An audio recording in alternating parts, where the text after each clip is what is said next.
what trends or shocks are most likely are going to be the impact of the global energy landscape in the near and the midterm, given what's happening around us?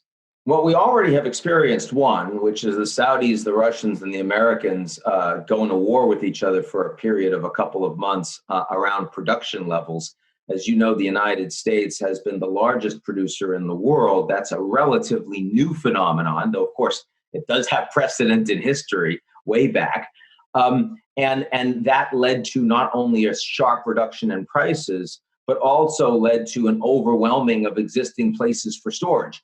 And when you can't store further energy that you produce, suddenly you no longer have any wealth that you can make out of that production. Now, that's led to a quick retrenchment, a willingness of all sides to come back to the reality of the marketplace and try to bring some stability back to prices. And there's been some success in that in a relatively short period of time. The bigger shock, of course, is how quickly the world is moving to address climate change and how much stimulus you're going to see into green economy on the back of the money that's going to be spent to get out of coronavirus. The Europeans are taking the lead on this. A significant piece of the bailout and the stimulus that you're seeing, the relief that you're seeing, is specifically linked to green initiatives. And the popularity of those movements is going to go up. We also see in the financial sector all over the world, a number of banks, institutional investors are moving away from investments in traditional fossil fuels.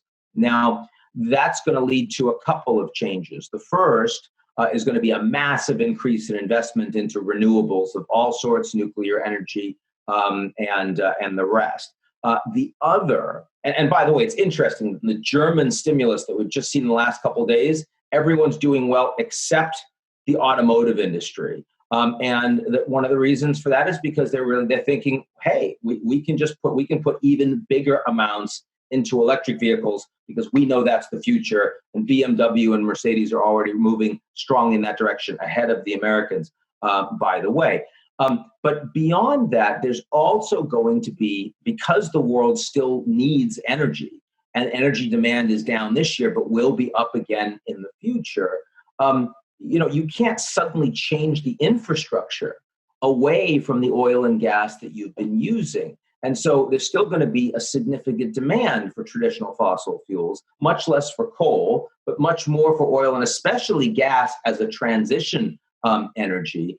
And I think with depressed equity prices, because the private sector won't touch them, the sovereigns are going to be advantaged. They're going to be the ones that will be able to go in and make those long-term bets, and the prices will be comparatively cheap. Mr. Brimmer, hoping that this all goes away sooner rather than later. My final question, what do you think the shape of the economic recovery would look like? Would it be a V shape? Would it be something that is more sustainable on the long run? What are your thoughts on this matter? Well, I think it depends on the country. I mean, if you look at China, their supply chain is already back up and largely fully functional. Not that I believe their data, but if you look at their traffic patterns, you look at the satellite imagery, if you talk to our clients that are doing business there, and that's because they were able to quarantine maximally, and they were also able to ensure that their authority was actually followed through on by all the people. You wear a mask, you stay in place. Yes, you're going to do it. You socially distance, you'll do it. In America, we tell people to do that. They may not. Right? In China, it's a very different story. But in the United States, in Europe, of course, getting people back to work is not just about the government saying, go back to work. It's also about making sure they feel safe getting on public transport. It's making sure that the schools, the universities can get the kids back in. It's making sure that the companies feel like they can avoid litigation. They can make things safe for their people. And it's about going to restaurants and restaurants being able to be profitable at 50 or 60% occupancy, airplanes and all of the rest. That's not coming soon. So, I think despite the fact that the rebound in job numbers right now in the United States looks, at least for the time being, more optimistic and more quick than we had originally expected, that's great news. But that doesn't say a V.